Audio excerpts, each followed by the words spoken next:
आर्यपुत्र। क्या हुआ देवी?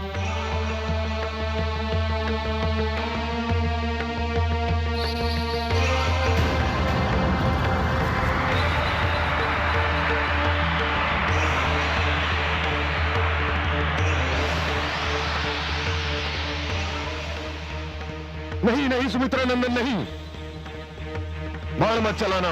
मैं तुम्हारा शत्रु नहीं, मित्र हूं। रुक जाओ अनुज। भ्राताश्री, ये किसी राक्षस की माया भी हो सकती है। किंतु सत्य जाने बिना प्रतिकार करना अनुचित है अनुज। यदि ये राक्षस होता तो तुम्हें सुमित्रा नंदन कहकर नहीं पुकारता।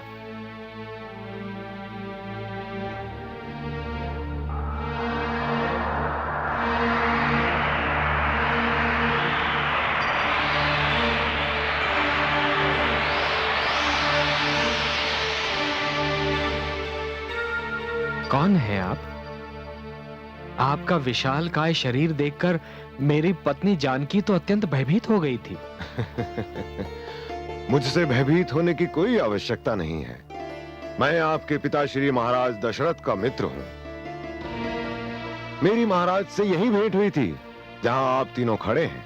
बहुत समय हो गया इसको। महाराज शब्द भेदी बाण विद्या का अभ्यास करने यहीं आए थे। 7 दिन की तपस्या के लिए महाराज दशरथ इसी स्थान पर ध्यान मग्न बैठे थे।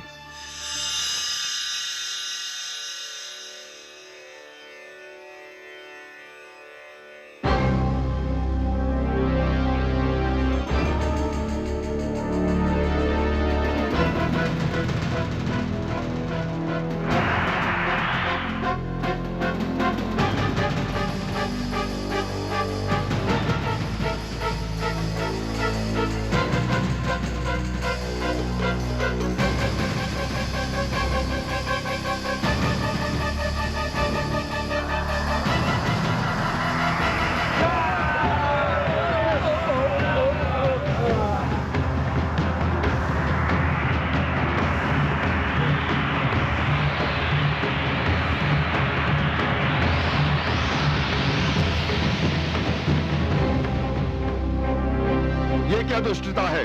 साधना में लीन मानव पर हाथ उठाना तो राक्षस परंपरा के भी विरुद्ध है। जब हमें भूख लगती है तो हम हर परंपरा भूल जाते हैं। ये तो हमारा आहार है। तुम बीच से हट जाओ। कदापि नहीं। तुम नहीं जानते हम कौन हैं। हम लंकेश के भ्राता खरदूषण के सैनिक हैं। तुम कोई भी हो, मेरे रहते इस मानव को हाथ नहीं लगा सकते। ये यूं नहीं मानेगा। पहले इसे कोई समाप्त करना होगा।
इतना विशाल पक्षी मैंने आज तक नहीं देखा।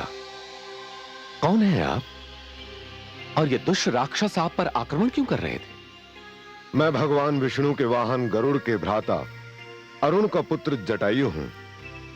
दुष्ट राक्षसों ने आपको तपस्या में लीन देखकर आप पर आक्रमण करना चाहा। ये मैं सहन न कर सका और मैंने इन्हें रोके रखा। धन्य है आप। अयोध्यापति दशरथ आपके प्रति अपना हार्दिक आभार प्रकट करता है। आप रघुवंशी सम्राट दशरथ हैं। आपके दर्शन करके तो मैं धन्य हो गया। मेरी मित्रता स्वीकार कीजिए। आपकी मित्रता स्वीकार करना तो मेरा सौभाग्य है।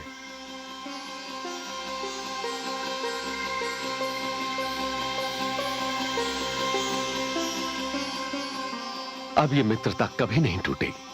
कभी नहीं, मेरे जीवन के अंतिम श्वास तक नहीं। मेरे मित्र कैसे हैं और कहां हैं? पिताश्री ने स्वर्ग में वास कर लिया है। मित्र, किंतु स्वर्ग में उन्हें बहुत देर अकेले नहीं रहना पड़ेगा। मैं भी बूढ़ा हो चुका हूं। शीघ्र ही अपने मित्र से जा मिलूंगा। आप सब कहां जा रहे हैं? हम सब पंचवटी की ओर जा रहे हैं। यहां से कितना दूर है? अधिक दूर नहीं, आइए मेरे साथ।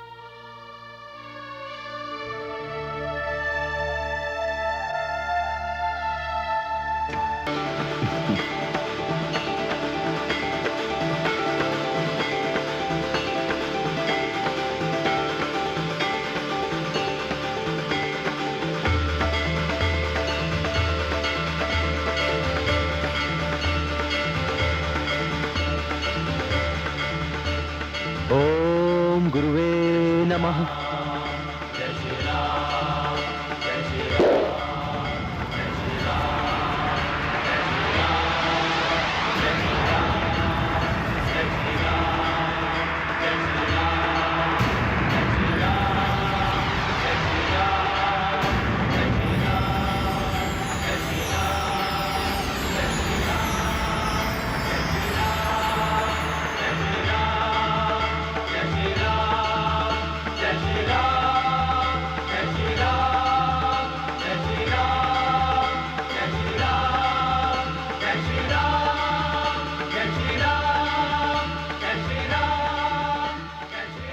सुंदर, अति सुंदर।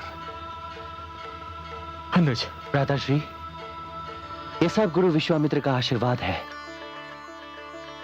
आपकी आज्ञा का पालन हुआ। चलिए अपने निवास स्थान में प्रवेश कीजिए।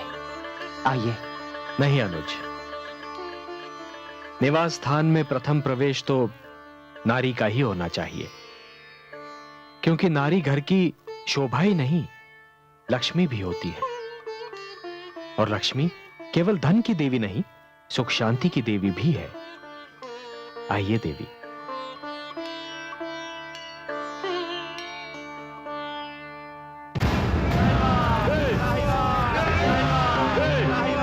रुक जाओ, पकड़ो इन्हें। हम छोड़ेंगे नहीं तुम्हें। रुक जाओ, कहां जाओगे? रुक जाओ,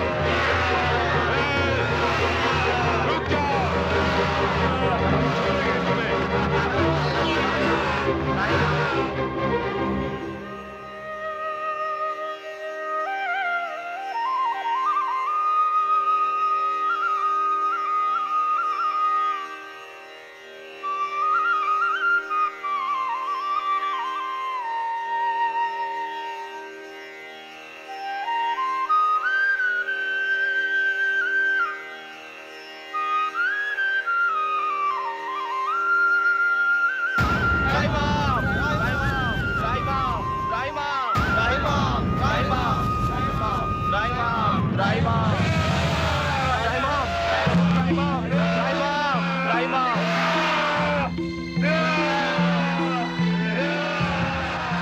रुक जाओ दुष्टों, क्यों इन असहाय ऋषिगण को आतंकित कर रहे हो? ए मानव, तू नहीं जानता हम कौन है? हम रावण के भ्राता खर और दूषण के सेना नायक तिरश्रा है। इन ऋषियों को हमें दे दो। ये ऋषिगण मेरी शरण में आए हैं और मेरी शरण में आए हुए किसी व्यक्ति को कोई छू भी नहीं सकता। तुम सेना नायक त्रिशा को ललकार रहे हो तो ये लो।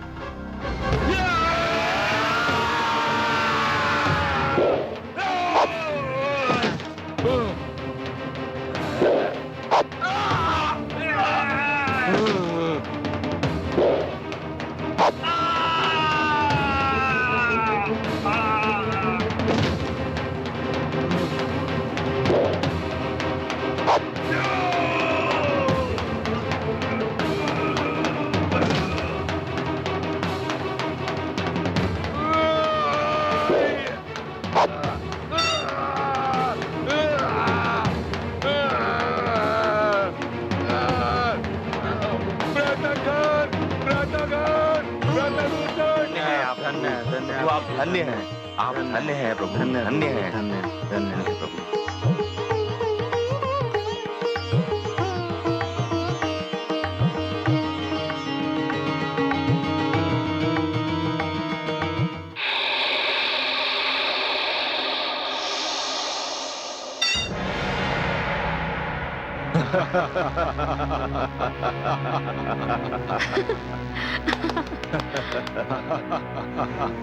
बहन शूर्पणखा। मुझे गर्व है कि मैं खर और दूषण जैसे वीर भाइयों की बहन हूँ, जिनका खड़क पाषाण के हृदय को भी चीर सकता है। प्रिय बहन शूर्पणखा, आओ आओ, स्वागत है तुम्हारा। मैं तो समझा था तुम तो हमें भूल गई, हम सौतेले भाई जो ठहरे। कदापि नहीं, मैं अपने सौतेले भाइयों से भी उतना ही प्यार करती हूँ जितना अपने सगे भ्राता लंकेश रावण से। मेरा तीसरा भ्राता त्रिशला कहाँ है? त्रिशला अभी वन में आखेट खेलने गया है, अभी आता ही होगा। बहन तुम भीतर राजभवन में जाओ, हम अभी आते हैं।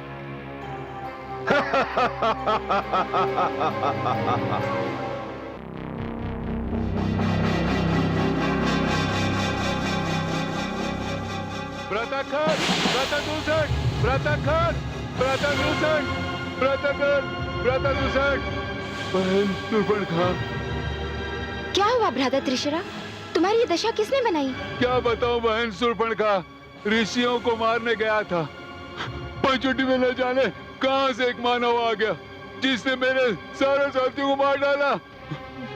मैं बड़ी कठिनाई से अपने प्राण बचाकर भाग पाया हूँ। मानव? देखने में तो मानव ही लगता है, किंतु महावीर लगता है। अपार शक्ति है उसमें, लगता है सारे संसार में उसे कोई हरा नहीं सकता। मुझे विश्वास नहीं होता। पर मुझे विश्वास है, मैं उसका सामना कर चुका हूँ। मेरे जैसा वीर उसे हरा नहीं सकता, लगता है उसे कोई हरा ही नहीं सकता। व्रतखर और दूषण के साथ मिलकर उस पर आक्रमण करने के अतिरिक्त और कोई उपाय समझ में नहीं आता। न जाने कौन है वो मानव। कोई भी हो, परंतु ऐसा मानव है देखने योग्य। सुनो भ्राता त्रिशला, अभी भ्राता खर और दूषण से कुछ न कहना। पहले मैं पंचवटी जाकर देखती हूँ कि कौन है वो जो राक्षसों से भयभीत नहीं होता। नहीं नहीं बहन, अकेली मत जाना, कहीं वो तुम्हें क्षति न पहुंचा दे। क्षति? और मुझे? मुझे कोई क्षति नहीं पहुंचा सकता, क्योंकि मैं खर, दूषण, त्रिशला और लंकेश रावण की बहन शूर्पणखा हूँ। शूर्पणखा।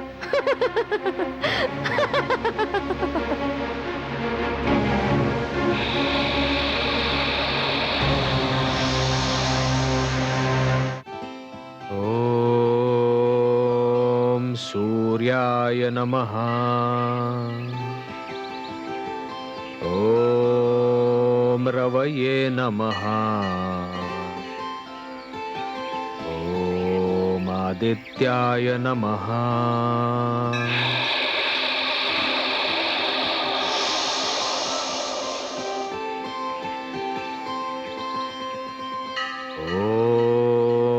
ओम भास्कराय नमः।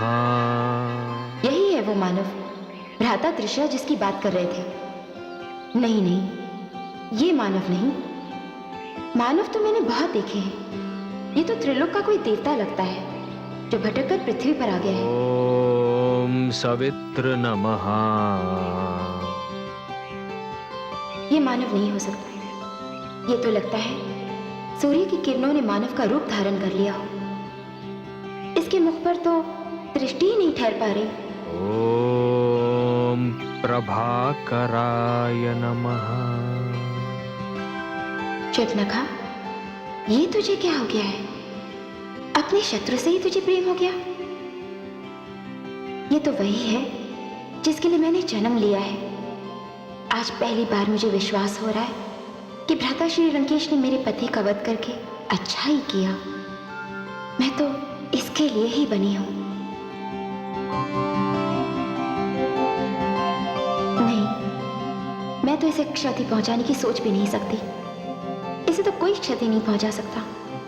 ये मेरा प्रेम है, मेरा स्वप्न है, मेरा पति है। हाँ, यही मेरा पति है। अब मेरे खोज का अंत हुआ। मेरे होते हुए इसे कोई क्षति नहीं पहुंचा सकता, कोई नहीं पहुंचा सकता।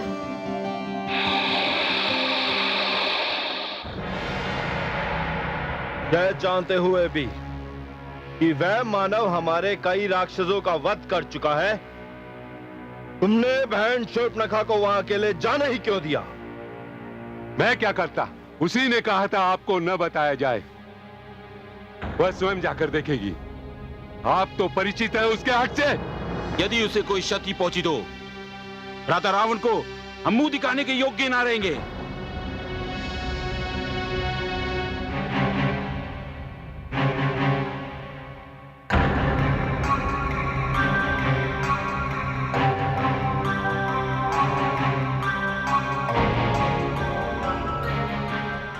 बहन शूर्पणखा,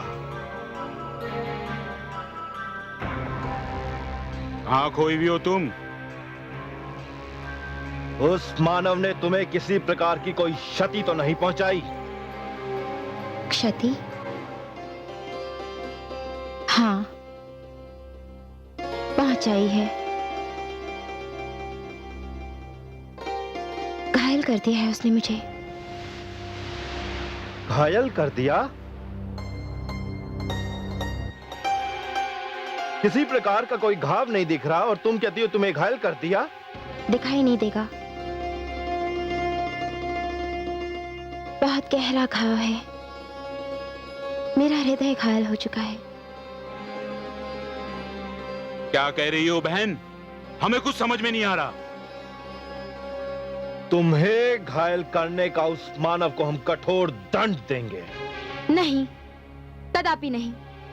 उसे क्षति पहुंचाने का ध्यान अपने मन में भी न लाना। परंतु क्यों? क्योंकि उसने अपनी पौरुष और सुंदरता से मुझे घायल किया है। उसकी एक झलक ने मेरे जीवन का सूनापन दूर किया है।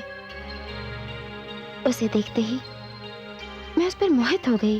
राक्षसी, और वो एक तुच्छ मानव पर मोहित हो गई। हम राक्षस मानवों से श्रेष्ठ हैं। हमें इस प्रकार उनकी प्रशंसा करना शोभा नहीं देता बहन। भ्राता रावण सुनेंगे तो क्रोध से पागल हो जाएंगे।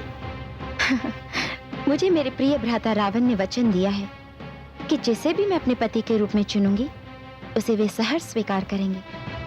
तुम लोग चिंता मत करो। मुझे बस इतना ही जानना है कि उसने मुझे तो मोहित कर दिया, परंतु मैं उसे मोहित कैसे करूंगी? और ये मैं जानकर ही रहूंगी। बहन,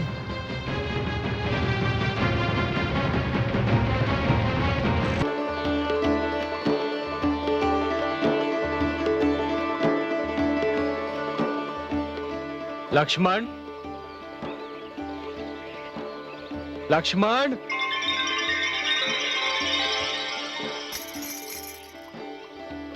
अनुज,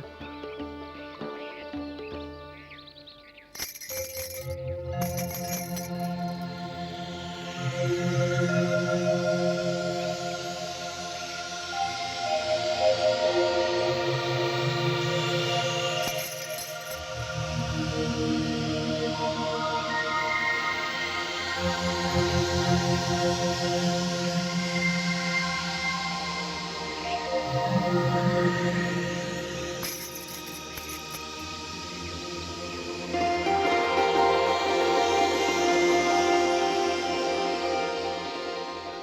मानव, मैंने जीवन में तुम जैसा दूसरा मानव नहीं देखा। अवश्य ही मानवों में तुम श्रेष्ठ हो। कौन हो तुम? देवी, मैं दशरथ पुत्र राम हूं। राम? जितना सुंदर रूप है उतना ही सुंदर नाम। आपका परिचय देवी?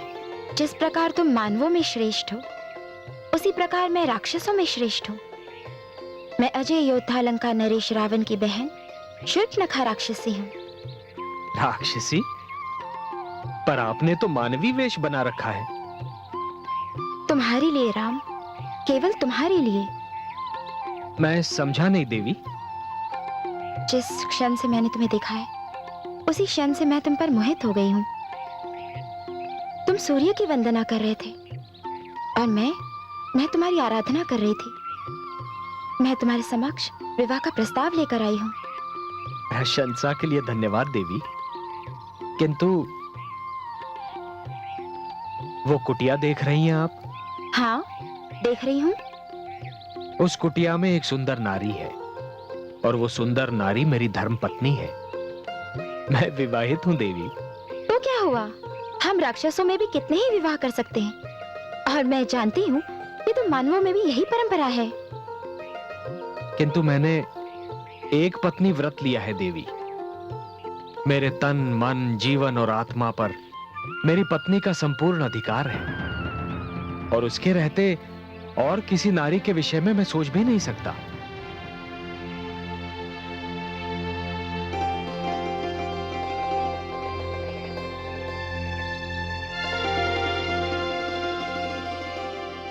ये कौन है? ये मेरा अनुज लक्ष्मण है। तुम्हारा ध्यान मन से निकालना बहुत कठिन है, पर ये भी तो रूपवान है। यदि तुम मुझसे विवाह नहीं कर सकते, तो ये तो कर सकता है। आप ही पूछकर देखिए ना देवी।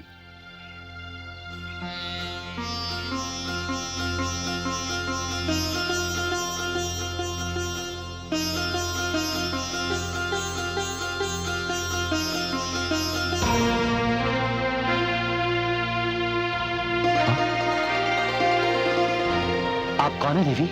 मैं राक्षसी शूर्पणखा हूँ। मुझे अपने लिए एक वर की खोज है। क्या तुम मेरे विवाह का प्रस्ताव स्वीकार करोगे? मुझे खेद है देवी कि मैं आपका ये प्रस्ताव स्वीकार करने में असमर्थ हूं। क्यों? क्या तुम भी अकेले नहीं हो? हूं भी और नहीं भी। अर्थात? नहीं इसलिए देवी कि मेरी एक धर्म पत्नी है, और हूं इसलिए कि इस समय वो मेरे साथ नहीं है। ये तो बहुत अच्छा हुआ। मैं तुम्हारे साथ रहूंगी, तुम्हारा अकेलेपन मिटाऊंगी। मुझे खेद है देवी, किंतु ये संभव नहीं है। क्यों? क्यों संभव नहीं है? वो इसलिए कि मैं यहां अपने भ्राताश्री का सेवक बनकर आया हूं, और एक सेवक को यह अधिकार नहीं है कि वो अपने अतिरिक्त एक और सेविका का बोझ अपने स्वामी के कंधों पर डाले। आर्यपुत्र,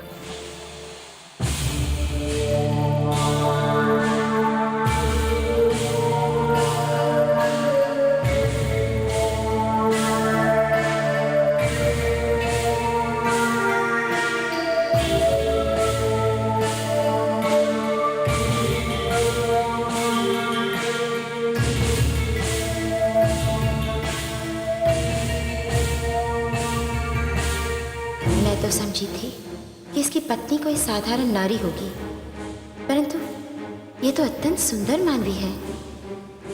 अब समझी इसने मेरी विवाह का प्रस्ताव स्वीकार क्यों नहीं किया। भला ऐसी रूपवती को छोड़कर कोई पुरुष किसी दूसरी नारी की ओर क्यों देखेगा? पहले मैं इसे कुर्ब किए देती हूँ, फिर इसे मेरा प्रस्ताव मानना ही पड़ेगा।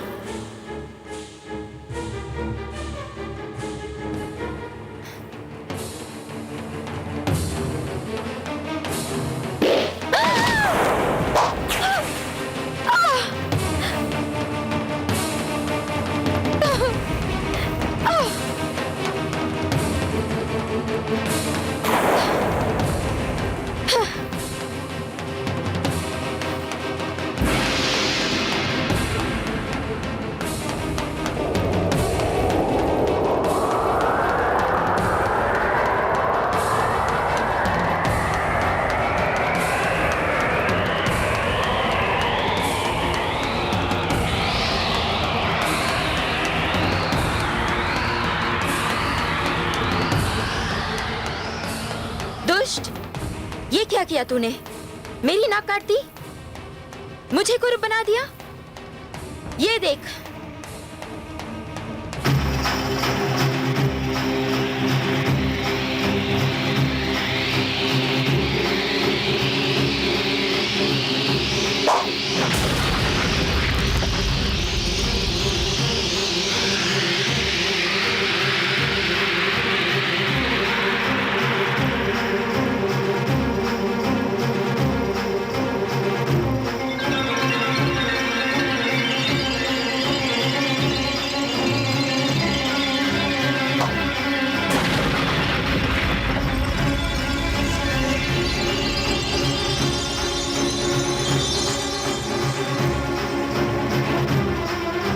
तूने राक्षसों के क्रोध को निमंत्रण दिया है। मैं अपने भ्राता खर, दूषण, त्रिशरा तीनों को लेकर आती हूँ। वे तुम दोनों का वध कर देंगे और राम को मेरा होना होगा, मेरा होना होगा।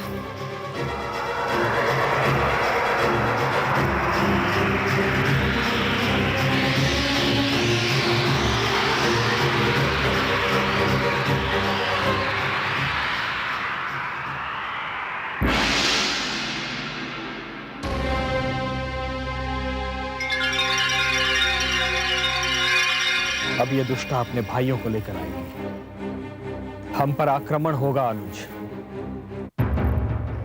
लक्ष्मण, तुम सीता को लेकर किसी कंदरा में छुप जाओ। मैं नहीं चाहता कि जनक नंदिनी रक्तपात देखे। भ्राताश्री, आप भाभीश्री को अपने साथ ले जाइए। इन राक्षसों को तो मैं देख लूंगा। नहीं अनुज, ये मेरी मर्यादा के विरुद्ध है। तुम जाओ। किंतु भ्राताश्री, ये मेरा आदेश है अनुज। जो आज्ञा भ्राताश्री।